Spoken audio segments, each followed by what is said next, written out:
Good afternoon. Bon après-midi tout le monde. C'est beau de voir la salle aussi pleine. Je ne sais pas pour vous, mais c'est vraiment. Je suis un peu triste de terminer ce congrès. Il y a eu tellement de choses de partenariat, de bonnes impressions, et je crois que la coopération est vraiment clé. Il faut vraiment changer nos paroles en action. C'est urgent.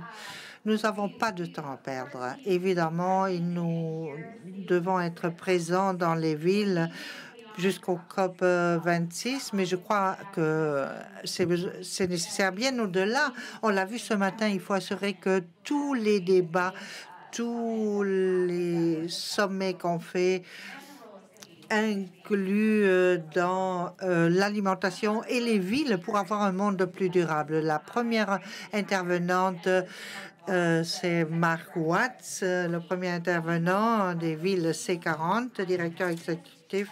Il parlera donc, entre autres, du Challenge de Barcelone. Il fait un travail excellent et nous sommes très heureux de l'avoir parmi nous. Oui, ça c'est vraiment fantastique d'être parmi vous aujourd'hui. Merci aussi à Ada Colau pour l'invitation de participer. C'est un honneur toujours de participer sur une même plateforme avec vous, avec Ada, avec les autres. Je ne sais pas la partie technique, si on arrive, je m'entends moi-même, c'est difficile. On va essayer d'arranger ça. Oui, bien. Alors, là où je dois commencer, j'ai quelques pages à vous montrer. C'est simplement pour vous dire, nous sommes en urgence et tout le monde peut le voir. Tout le monde sait. Nos systèmes alimentaires sont en crise. 2 milliards de personnes sont obèses et 800 000 souffrent d'un manque d'aliments. Alors, et l'alimentation apporte un tiers des émissions de gaz à effet de serre du monde. Et tout cela, ça va pas dans le bon sens. Oui, la prochaine page, s'il vous plaît. Alors, les sciences, c'est évident. Il nous faut changer nos systèmes alimentaires. Et ce sont les sujets qu'on parle ces derniers jours. Nous voyons ce lien entre une alimentation saine. C'est le groupe C40 qui a beaucoup travaillé sur ce sujet, aussi avec le pacte sur l'alimentation Milan. En 2019, on a lancé la déclaration des villes pour la bonne alimentation, Good Food Cities, et on avait dit la même décade doit servir pour avoir un bon régime alimentaire pour tous, voilà, ce qui serait le mieux pour la nutrition et pour le climat. Et on a travaillé avec tous nos partenaires, chez la Fondation HIT et les autres, et on a essayé de voir quelles seraient des solutions pour avoir une alimentation saine et durable pour tous. Et vraiment, aujourd'hui, on voit qu'on a beaucoup avancé, mais ce que je célèbre particulièrement, c'est le lancement du Challenge de Barcelone pour une bonne nourriture et pour le climat. On a 2 points clés, tout comme notre déclaration des C40, c'est notre engagement de transformer les systèmes alimentaires locaux, d'assurer l'accès à un régime alimentaire suffisant, sain et durable pour tous, et la justice aussi pour tous en termes de lutte contre l'inégalité. Voilà les bases. Alors, le Challenge Barcelone, de quoi s'agit-il? C'est mobiliser les villes pour motiver les villes pour faire ce changement, le produire. Vous le voyez sur la page, il y a 6 catégories d'actions qui dérivent du pacte de Milan. Alors, accès, régime, production, distribution et gaspillage. Et il y a aussi une boîte à outils associée. Et là, sous chaque catégorie, il y a les actions possibles que les villes peuvent choisir. Et si il y a aussi des prix à gagner, évidemment, si reconnaissance à gagner si vous arrivez à atteindre les objectifs.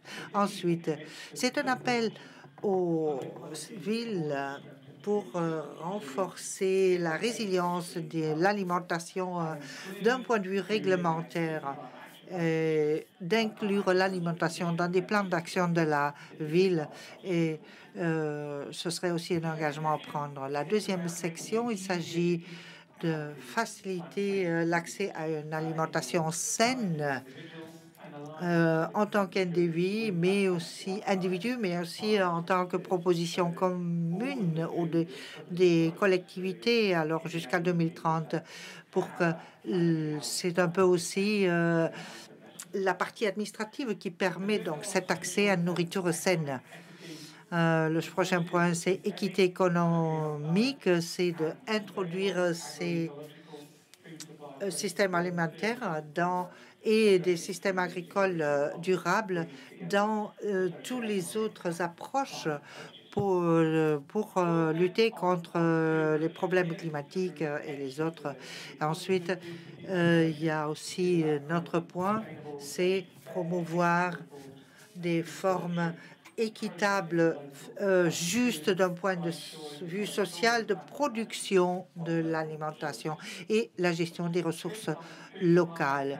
Et pour la livraison, l'approvisionnement, il s'agit d'avoir un système plus résilient. C'est beaucoup plus important depuis la pandémie, on sait que c'est essentiel. Il y a des communautés qui ont dû alimenter des centaines de milliers, voire des centaines de milliers de citoyens, et il faut que nos systèmes soient plus résilients au moment où il y a des impacts des crises. Et finalement, très important aussi, penser les derniers événements,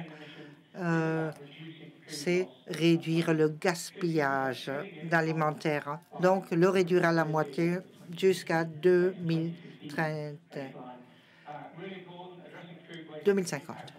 Et alors, c'est une des missions importantes puisque c'est une façon de réduire immédiatement le réchauffement climatique de façon immédiate, n'est-ce pas? Passons à la photo, à la diapo suivante. Alors, si on utilise des milliards de dollars pour les repas, par exemple, à New York, la ville de New York, c'est 500 000 dollars pour des repas dans les écoles, dans les prisons, dans les hôpitaux. Et ça, on peut, si on change l'orientation de ces repas, on peut avoir un impact très positif. On le sait parce que d'autres villes le font déjà.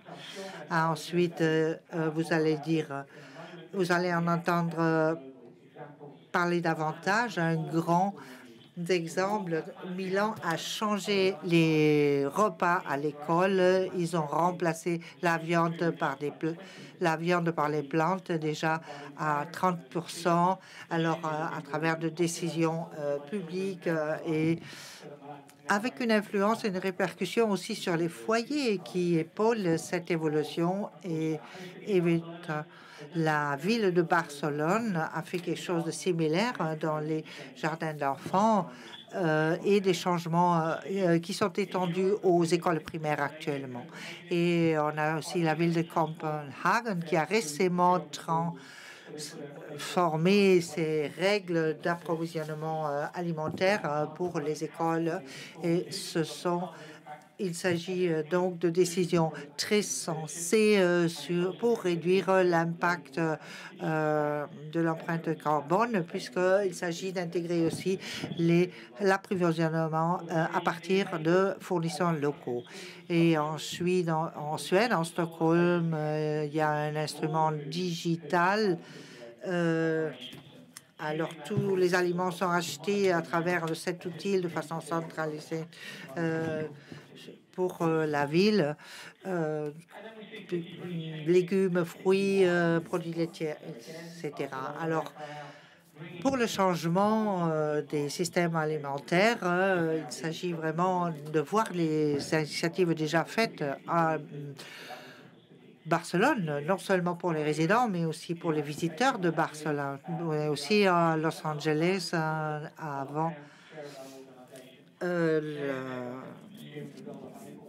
la crise pandémique. Il y avait beaucoup d'activités. Maintenant, il y a de nouveau beaucoup d'activités pour fournir des aliments frais, surtout dans des zones défavorisées.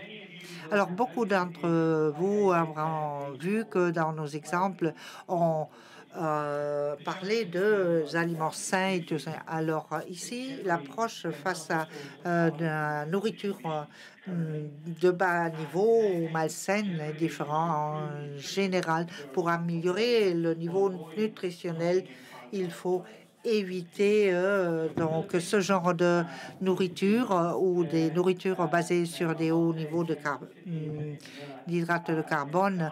Aux Philippines, ils ont vu que les maladies liées à l'alimentation sont la cause la plus importante pour les décès prématurés, et le gouvernement a regardé de près les situations, et ils font des essais de bannir certains aliments, et il y a des pilotes en cours pour voir si on peut l'élargir à tout le pays. En Afrique, en Addis Abeba, et il y a un programme d'alimentation dans les écoles qui, la ville reprend le contrôle qui était avant, pour avoir une disponibilité de bonne nourriture pour tous les enfants à l'école. Voilà l'impact qu'on peut avoir dans le monde entier, surtout les grandes villes, mais aussi les autres.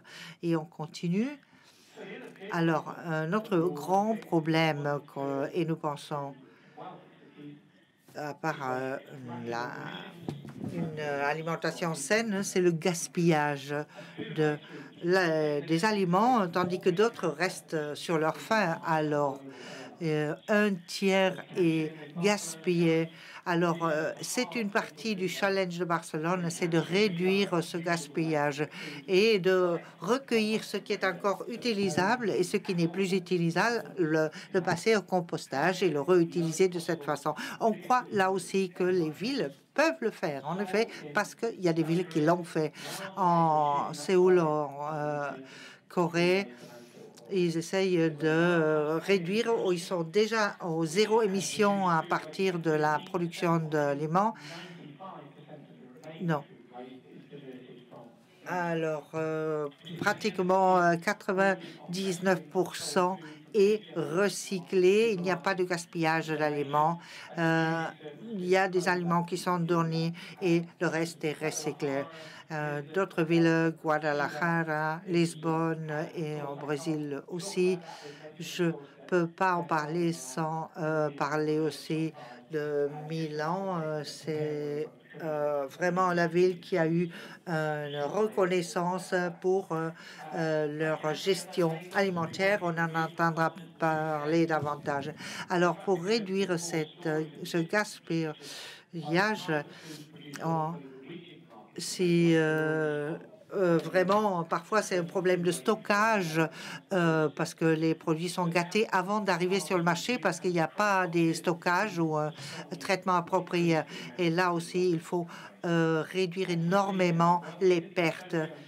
Et au Japon aussi, il y a d'autres villes qui essayent de se préparer à des catastrophes en stocker des aliments et au moment d'une crise pouvoir les fournir. Je crois que c'est vraiment positif tout ce qu'on entend, un message de progrès à partir du Challenge de Barcelone, et qui veut accélérer le tout. On voit les systèmes d'alimentation alimentaire au centre, et tout ce qu'on peut faire pour lutter contre le changement climatique n'est pas du tout assez. Il faut en faire davantage. L'accent est mis sur les systèmes alimentaires.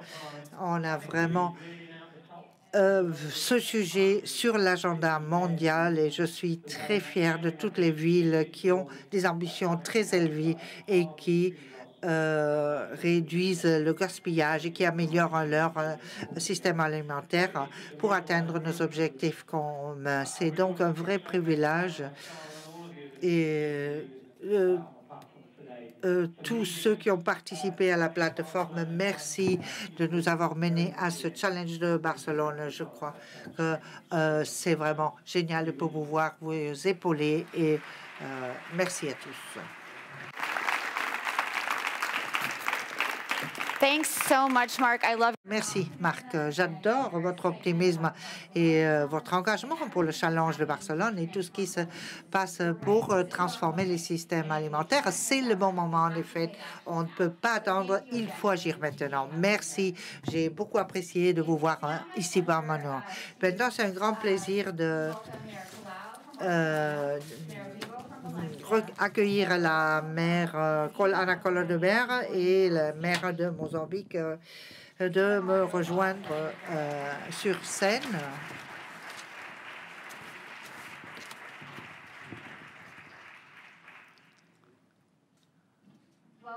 Bienvenue à tous. C'est très beau de vous avoir parmi nous sur cet événement. Avant de commencer, on voulait voir une petite vidéo de 5 maires du monde entier qui font partie du pacte de Milan.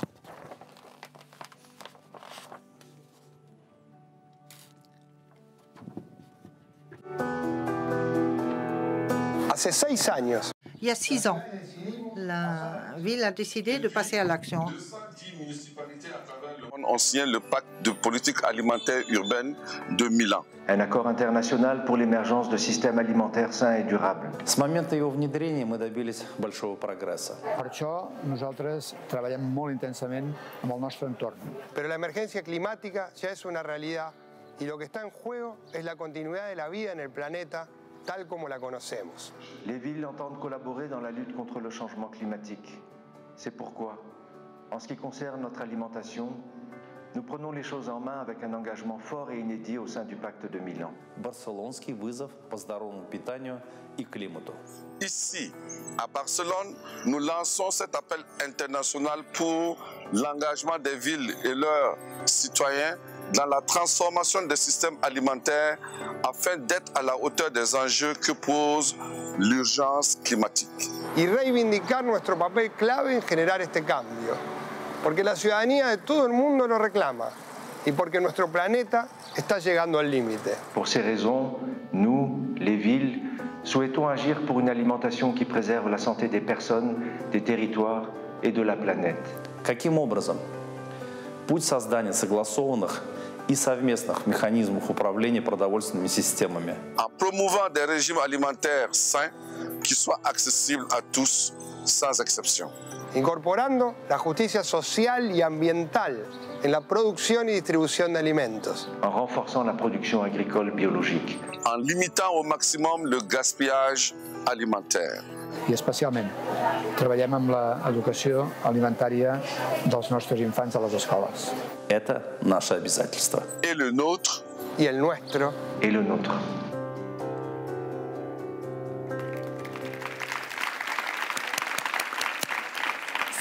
Such powerful. C'est tellement puissant entendre message à partir de nos leaders de ville. Je voudrais entrer en plein dans le sujet. Nous avons Mme Salah et Ana Colau. Félicitations pour la reconnaissance que vous avez reçue. Alors, pour parler un peu du pacte, en 2015, il a été établi et je me demande, Monsieur Salah, comment il a évolué, quels ont été les défis majeurs et pour vous et pour toutes les autres villes qui se sont jointes. Merci, Daniel. Je suis très heureux de voir tellement de collègues, homologues, des amis réunis à Barcelone. Je suis au Milan parce que d'ici 1 heure, nous allons avoir inauguration ici à Milan. Alors, permettez-moi de dire merci. Merci, Ada, pour votre engagement pour votre engagement pour la ville, de la ville. Et le challenge de Barcelone est un symbole de votre leadership et de votre approche stratégique. Alors, le pacte de Milan et le forum du pacte que nous sommes sur le point de clôturer a vraiment eu un bénéfice parce que Barcelone est la capitale de l'alimentation durable cette année et pour cela, merci de nouveau.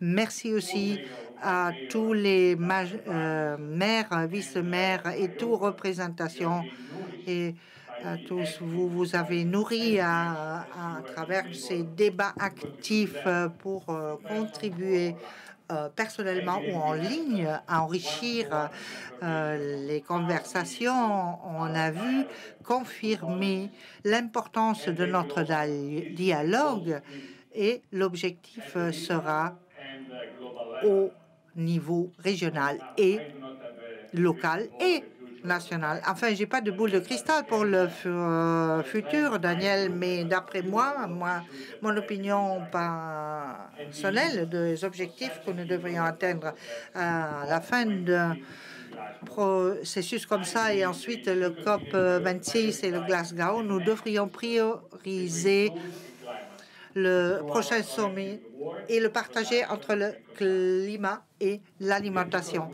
consommation et production, parce que nous avons une base très sensée scientifique qui nous montre comment on peut assurer une alimentation saine et durable pour le monde entier et répondre à l'urgence climatique si nous travaillons main dans la main.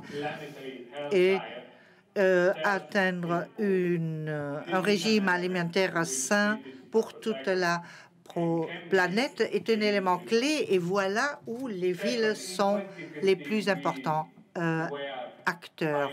Ensuite, nous étions des pionniers en 2015. Maintenant, les systèmes alimentaires sont de plus en plus sur les agendas mondiaux. Ça aussi, grâce à notre travail et aux résultats, on a pu atteindre ensemble et on a pu contribuer au débat mondial. Nous sommes maintenant beaucoup de maires dans le pacte. Nous travaillons pour le COP 26, pour Glasgow, pour l'engagement, pour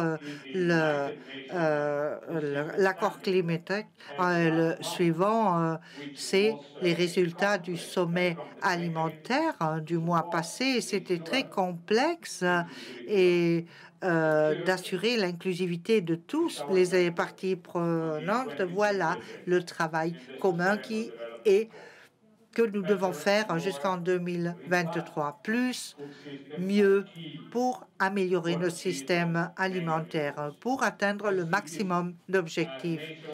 Et les villes sont les meilleurs alliés pour les gouvernements nationaux. Je suis absolument convaincue que voilà, c'est ça le point essentiel. Nous sommes les meilleurs alliés pour nos gouvernements. Le prix Earthshot qui a été attribué à la ville de Milan pour la réduction du gaspillage alimentaire est un autre exemple. Le prix a été défini comme une espèce de prix Nobel pour l'environnement et nous sommes tellement heureux d'avoir été choisis, mais encore plus fiers d'avoir représenté les valeurs des villes de tout le pacte et de cette culture des villes C40 à Milan. Mais je souhaite que d'autres villes reprennent le flambeau pour s'ajouter au challenge pour 2022, pour avoir une contribution commune. Et pour en revenir à nos valeurs essentielles du pacte, c'est toujours le support et l'échange entre les villes. Nous sommes comme une grande famille, tous ensemble. Nous ne voulons pas laisser quelqu'un derrière nous. Nous voulons un partage encore plus concentré, encore plus fort, et c'est pour cela que nous préparons une nouvelle version du pacte de Milan et des awards, des prix de Milan. Après l'apprentissage qui pendant la pandémie, l'appui continu en Italie. Nous reviendrons en 2022 et ensuite en 2024 avec nos prix, nos awards. Nous travaillons aussi pour un fellowship, un programme fellowship qui sera ouvert à toutes les villes membres. Pour conclure, on peut être fier. Nous avons gagné beaucoup de défis. Tout le monde est là. Barcelone mérite des félicitations vraiment à tous les niveaux. Et bienvenue aux nouvelles villes. Et nous serons heureux de travailler avec vous, de vous épauler. Et on se retrouve tous à Rio de Janeiro en 2022. Merci. J'adore ce que le maire Salah a dit sur toutes ces villes qui sont comme une famille, que vous nourrissez les uns les autres et que vous apprenez les uns des autres. Je pense que c'est un point très beau. Et alors, Valence a été en 2020 la capitale de l'alimentation durable. Comment vous avez communiqué depuis l'accès à la nourriture et l'urgence climatique? Quelle est votre approche à Valence?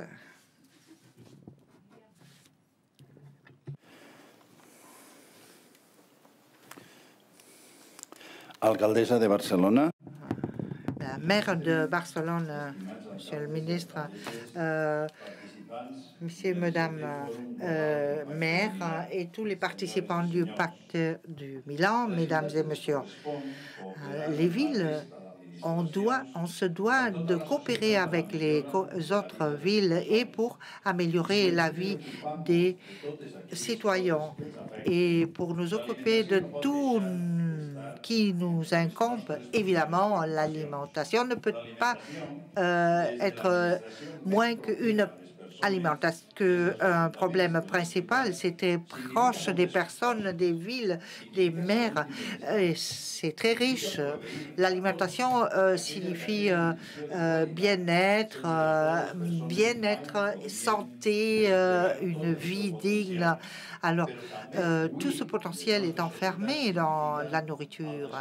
Mais cela veut dire aussi autre chose, veut dire environnement, durabilité, ne jamais oublier que les personnes qui ont faim, il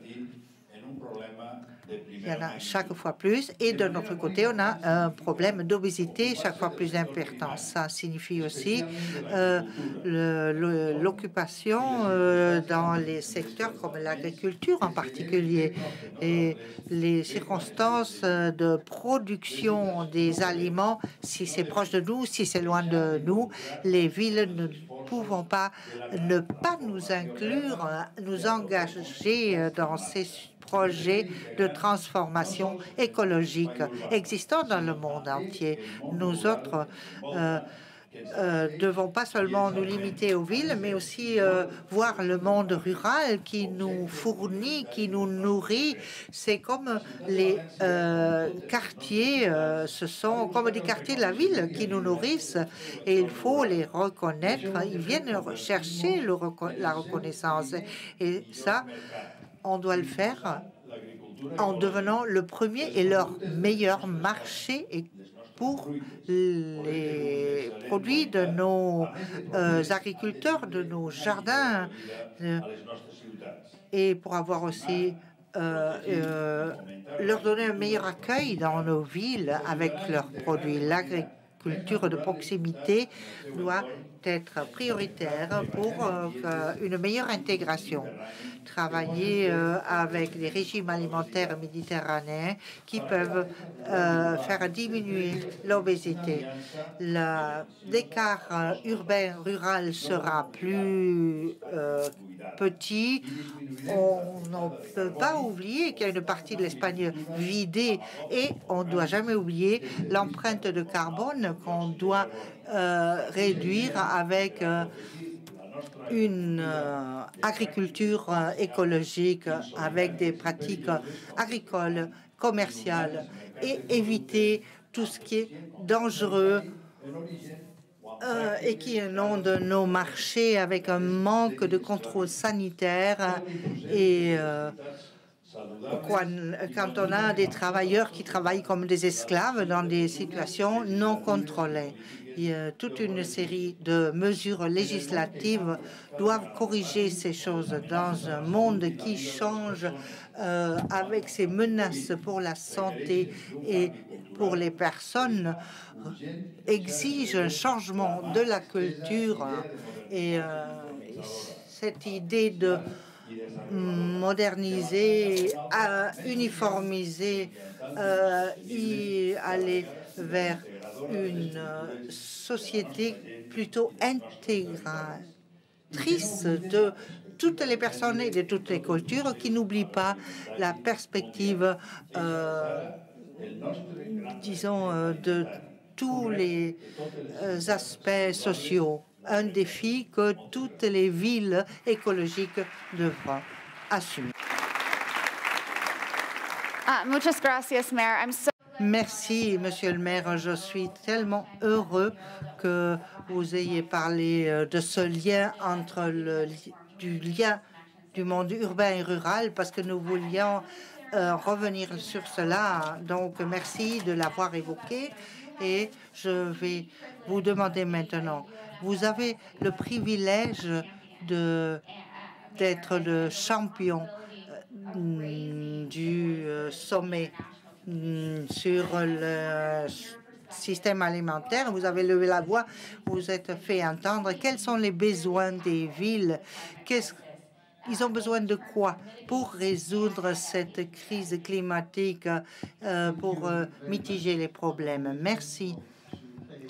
Alors, pour commencer, je voudrais dire que c'est un grand honneur d'être ici parmi vous, partager cet espace avec vous tous, ceux qui ont réussi à venir physiquement, mais aussi tous les autres qui nous suivent en ligne. Alors, ces jours à Barcelone, nous avons beaucoup entendu, beaucoup fait. Et de nouveau, je voudrais remercier la maire de Barcelone pour son amitié, mais aussi pour à toute son équipe, cette façon professionnelle d'organiser cette réunion de tous maires venant du monde entier. Je viens du sud global, du sud du monde. Je crois que je fais entendre aussi un peu la voix du sud ici.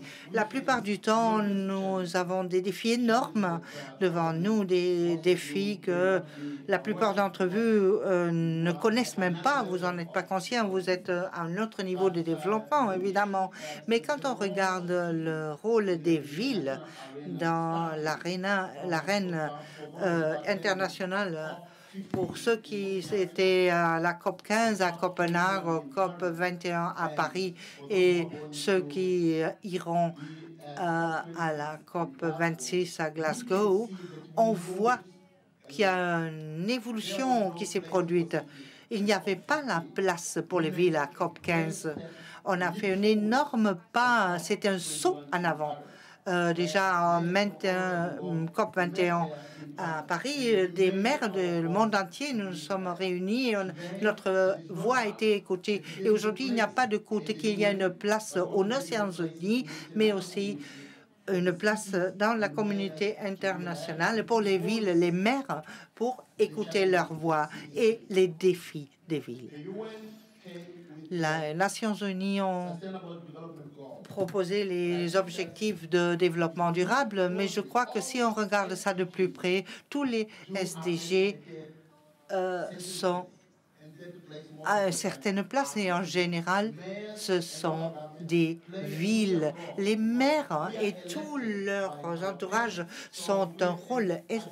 assument un rôle essentiel.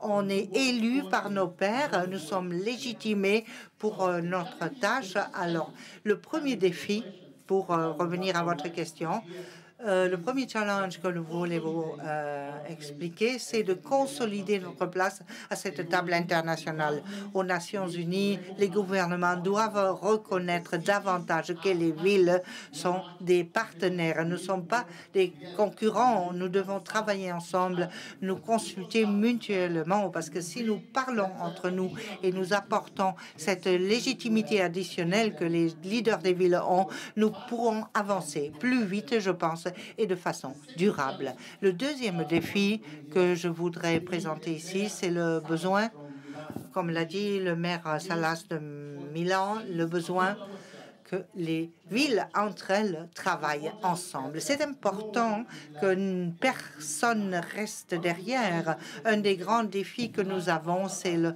manque de capacité. Dans la plupart des villes dans le sud global, les collectivités, les municipalités n'ont pas vraiment la capacité humaine et les ressources humaines pour comprendre et répondre aux défis du changement climatique, mais aussi le défi des systèmes alimentaires. Il y a besoin de ressources financières, formation, la capacité de recueillir des informations et les défis que nous avons devant nous sont sur la table pour la négociation, pour les partenariats. Un exemple que je voulais vous présenter, coopération entre la ville de Milan et Cayman à Mozambique. Parce que moi, je cite cet exemple parce que la plupart du temps, les villes du Sud global nous n'avons pas la capacité en termes de personnel ou de personnes pour avoir un accès aux ressources financières qui existent sur le monde. Il y a beaucoup de fondations, il y a des organisations financières qui sont prêtes à épauler ces processus. Mais si vous ne parlez pas les langues, vous n'avez pas accès à ces financements.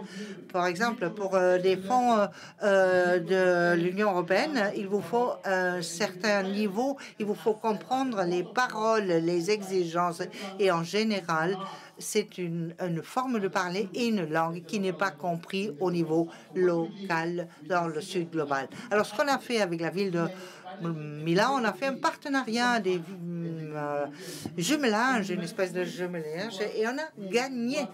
Parce que ce qu'on a gagné en tant d'équipe, la ville de Milan a apporté leur capacité humaine, ils ont compris nos défis et ensemble, on a réussi à accéder à ces fonds. Maintenant, nous mettons en place chez moi 2 projets. Kalimani Limpa veut dire Kalimani propre, ville propre. L'autre, c'est Kalimani agricole. Qu'est-ce qu'on fait? Nous transformons les déchets en compost. Thank you very much. Merci beaucoup. Et avec cette transformation en compost, nous résolvons 2 problèmes à la fois. Le premier problème, c'est nous avons des problèmes dans la gestion des résidus et de notre côté, ma ville, Quelimane, c'est la capitale de la région avec plus de 6 millions d'habitants. La ville même, c'est 400 000, mais la région, la Provence, c'est 6 millions. Alors, 52% des malnutritions chez les enfants. Alors, imaginez-vous ça. Et les conséquences, non pas aujourd'hui seulement, mais d'ici 10 ans. Et 52%, c'est plus de la moitié des enfants que nous avons. Imaginez-vous ce qui se passera avec leur masse corporelle, leur capacité intellectuelle. Est-ce qu'ils seront capables de résoudre un défi ou de faire face simplement à un défi qui nous attend en tant qu'humanité d'ici 10 ans? Quand on regarde les aliments, et que si on les gère, on résout aussi toute une série de défis du futur.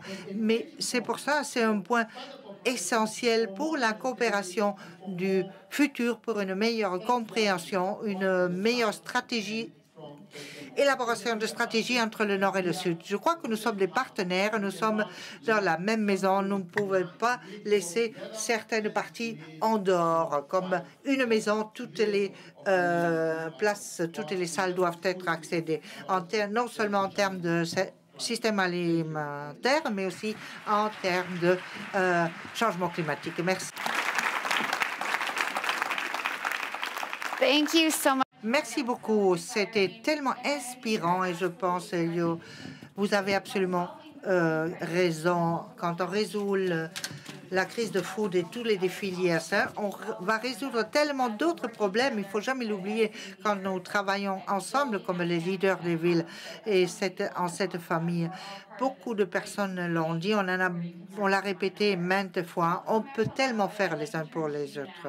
Je crois que je vais continuer avec vous à Dakalau quand on parle sur les sites, le climat, l'accès à l'alimentation, COP26 et quelques jours seulement devant nous. Pourquoi c'est tellement important que les villes soient leaders dans la transformation des systèmes alimentaires?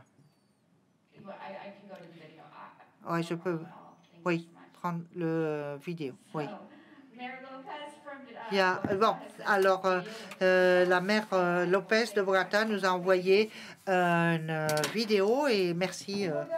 Alors, bien le bonjour à tous les participants de cet événement particulier pour mes bons amis, le maire de Milan et la maire de Barcelone. C'est vraiment un plaisir de participer dans cet espace avec vous. Gérer la façon dont s'alimentent les villes est un défi pour l'humanité puisqu'elle répercute directement sur nos défis clés: durabilité environnementale, sécurité alimentaire, santé de nos citoyens et même sur la réduction des inégalités sociales et territoriales entre le monde rural et le monde urbain. C'est la raison pour laquelle ce pacte promu pour la ville de Milan est d'une importance capitale pour nous. Parce que sa mise en place est pour nous non pas un défi, mais une chance, une opportunité d'assurer que nous construisons vraiment une société résiliente et inclusive. Créer des systèmes d'alimentation durable est pour nous un instrument pour de multiples propos. Par exemple, promouvoir une meilleure relation avec l'environnement qui nous entoure, priorisant la production locale et récupérer les coutumes ancestrales, assurer la sécurité alimentaire, mais aussi assurer la santé et le bien-être, de nos citoyens, réduire les émissions de dioxyde de carbone, moyennant une production responsable en minimisant le transport par la promotion de la consommation locale. Et quatrièmement, assurer que toute l'alimentation des citoyens de Bogota, celle que reçoivent tous indépendamment de leur statut socio-économique, les aide à mener une vie saine et prospère. Pour atteindre ces objectifs, Bogota compte sur une politique de santé alimentaire et nutritionnelle avec une approche à long terme jusqu'en 2031. Sous cette approche politique, nous mettons en place des projets innovateurs comme les marchés paysans, le soutien aux places de marché, où nous accompagnons les paysans de notre région, de la zone métropolitaine, dans le semis et la culture de variétés alimentaires et médicinales, avec des bonnes pratiques agricoles, et nous garantissons une commercialisation directe sans intermédiaire avec une rémunération juste. Nous travaillons sur l'amélioration de la qualité de l'alimentation et proposons des prix justes qui aident aux agriculteurs et aux consommateurs. De la même façon, nous promouvons la consommation locale qui minimise le transport de charge, qui est le plus grand contaminateur de l'air dans notre territoire. En 2021, nous avons réalisé plus de 400 marchés paysans qui ont impliqué plus de 800 agriculteurs de notre région métropolitaine, dont les ventes ont atteint une valeur de 600 000 $. Nous avons géré aussi 18 places de marché avec 3600 espaces et nous allons investir 32 millions de $ pour le renforcer. Bogota encourage aussi la création de potagers organiques, des pratiques agroécologiques dans les espaces urbains et ruraux de notre ville. Au sein de ces espaces, nous favorisons l'échange culturel, transmission des connaissances ancestrales entre les générations. Travailler pour une politique alimentaire durable implique aussi travailler la façon dont nous disposons les résidus. Nous travaillons sur l'expansion de l'usine de biogaz, une initiative pour réduire les émissions de dioxyde de carbone provenant de la décharge sanitaire pour économiser l'énergie électrique et laisser derrière nous l'époque de la décharge sanitaire. Actuellement, l'usine biogaz d'Onajuana évite 800 000 tonnes de dioxyde de carbone par an. Nous voulons élargir ces capacités ensemble avec les places de marché pour mieux profiter de ces résidus et créer une politique alimentaire multidimensionnelle qui implique à tous les acteurs de la ville. D'un autre côté, pour assurer des meilleurs systèmes alimentaires, il est nécessaire d'en faire un suivi. Dans la ville, nous avons un système de surveillance alimentaire et nutritionnelle où nous recueillons et analysons des informations pour proposer des actions politiques basées sur des preuves reposant sur des données qui améliorent la politique alimentaire. Et pour terminer, je voudrais vous proposer une réflexion. Travailler pour le système alimentaire, c'est travailler pour la résilience des villes. En 2020, selon un rapport de la FAO, la situation de sous-alimentation en Amérique du Sud a atteint à 7,8% cette année. Dans le cadre de la réponse à la pandémie, anticipant à une de nos approches du plan de district de développement, Bogota a mis en place un revenu minimum pour ceux qui sont tombés dans la pauvreté. Ce programme a permis de protéger le schéma nutritionnel de la population la plus vulnérable, des familles les plus pauvres pendant la pandémie. C'est difficile. Selon une étude, ces prestations en argent en Colombie et Bogota ont été utilisées par 90% des bénéficiaires pour mieux s'alimenter et éviter la faim. De notre part, entre mars 2020 et octobre 2021, nous avons payé un revenu minimum à 1 357 000 foyers en s'engageant. Nous avons engagé pour la résilience et l'équité. Bogota s'est pleinement engagé pour la consolidation de pratiques durables, production, commercialisation, transport, consommation et disposition finale des aliments pour arriver à un équilibre qui permet un développement social sans répercussion sur l'environnement, qui évite la faim et l'inégalité.